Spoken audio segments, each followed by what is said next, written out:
Hayat, bazen kaotik ve rastgele gibi görünse de, altında yatan bir düzen ve enerji sistemi vardır. Bu sistemle uyumlanmayı başardığımızda, hayal ettiklerimizi ve istediklerimizi gerçeğe dönüştürmek için sonsuz bir potansiyele sahip olduğumuzu fark ederiz.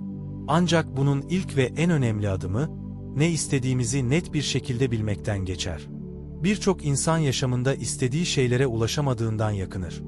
Ancak çoğu zaman sorun ne istediklerini açıkça tanımlayamamalarından kaynaklanır. İsteklerimizin, arzularımızın ve hedeflerimizin bulanık olduğu bir dünyada evrenden net cevaplar bekleyemeyiz. Düşünün, bir restorana gittiğinizde siparişinizi vermezseniz, masanıza ne geleceğini bilemezsiniz. Evren de aynı şekilde işler. Ne istediğinizi net bir şekilde ortaya koymazsanız, size rastgele şeyler gönderebilir. İşte bu yüzden netlik, evrensel enerjiyle uyumlanmanın temel taşlarından biridir. Bu netlik, yalnızca zihinsel bir süreç değildir. Aynı zamanda kalpten gelen bir çağrıyı da içermelidir. Çünkü insanın gerçek istekleri genellikle zihnin karmaşasından değil, içsel derinliklerinden gelir. Ne istediğinizi anlamak, önce kendinizle içsel bir bağ kurmayı gerektirir. Belki meditasyon yaparak, belki de sadece sessiz bir an yaratıp kendinize sorular sorarak bu bağa ulaşabilirsiniz. Gerçekten ne istiyorum?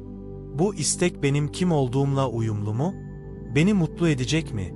Gibi sorular, sizi netliğe götüren birer rehber olabilir. Ancak ne istediğimizi bilmek yeterli değildir. Çünkü evren, yalnızca isteklerinizi anlamaz. Aynı zamanda onları ne kadar güçlü bir şekilde istediğinizi ve bu istekle ne kadar uyum içinde olduğunuzu da değerlendirir. Arzularımızla ilgili hissettiklerimiz, evrene gönderdiğimiz enerjinin titreşimlerini belirler. Eğer bir şeyi çok isterken aynı zamanda onu elde edemeyeceğimize inanıyorsak, bu çelişki evrene karışık bir sinyal gönderir. O yüzden, ne istediğimizi belirledikten sonra ona duyduğumuz inanç ve güveni de geliştirmeliyiz.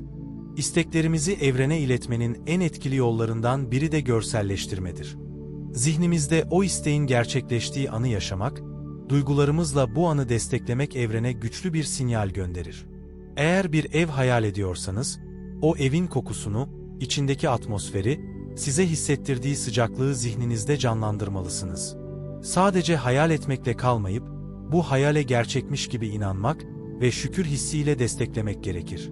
Çünkü evren, şükran enerjisiyle titreştiğinde daha fazla bolluk ve bereket getirir. Bu noktada sabır da kritik bir rol oynar. Evrenin bizim zaman algımızla aynı şekilde çalışmadığını anlamamız önemlidir. Bugün bir niyet koyup yarın onun gerçekleşmesini beklemek gerçekçi değildir. Evrensel zamanlama her zaman bizim kontrolümüzde değildir ve bu, hayatın doğal akışının bir parçasıdır. Bu yüzden, istediğiniz şey için acele etmeyin, onun doğru zamanda geleceğine güvenin.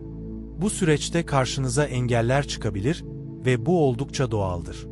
Engeller, aslında evrenin bize "bunu gerçekten istiyor musun?" diye sorduğu anlardır. Bu soruya cevabımız güçlü bir "evet" olduğunda, kendimizi daha fazla geliştirmek ve hedefimize doğru daha kararlı bir şekilde ilerlemek için gereken gücü buluruz. Şunu unutmayın, evren, sadece isteğinizi değil, bu isteğe ne kadar bağlı olduğunuzu ve onun için ne kadar çaba göstereceğinizi de sınar. Aynı zamanda, isteklerimizle ilgili enerjimizi yüksek tutmak önemlidir. Çünkü negatif düşünceler, korkular ve şüpheler enerjimizi düşürür ve evrenden gelecek olan olumlu cevapların yolunu tıkar. Hayatınıza istediğiniz şeyleri çekmek istiyorsanız, pozitif bir zihin yapısına sahip olmalısınız. Bu, sürekli mutlu olmanız gerektiği anlamına gelmez. Ancak negatif duygularınızı fark edip onların yerine daha yapıcı bir düşünce koymaya çalışabilirsiniz. Örneğin, "bunu yapamam" yerine "bunu nasıl başarabilirim?" diye sormak, zihninizi çözüm odaklı hale getirir ve enerjinizi yükseltir. Bir diğer önemli nokta ise teslimiyettir. Teslimiyet, pasif bir şekilde beklemek anlamına gelmez. Aksine, niyetinizi koyduktan sonra, onun gerçekleşmesi için gereken adımları atmak, ama sonuç konusunda evrene güvenmek demektir. Teslimiyet, evrene olan inancın en güçlü göstergesidir.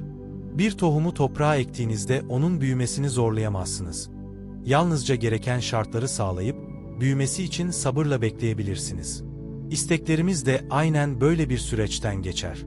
Ayrıca, evrene gönderdiğimiz istekler her zaman bizim düşündüğümüz şekilde gerçekleşmeyebilir.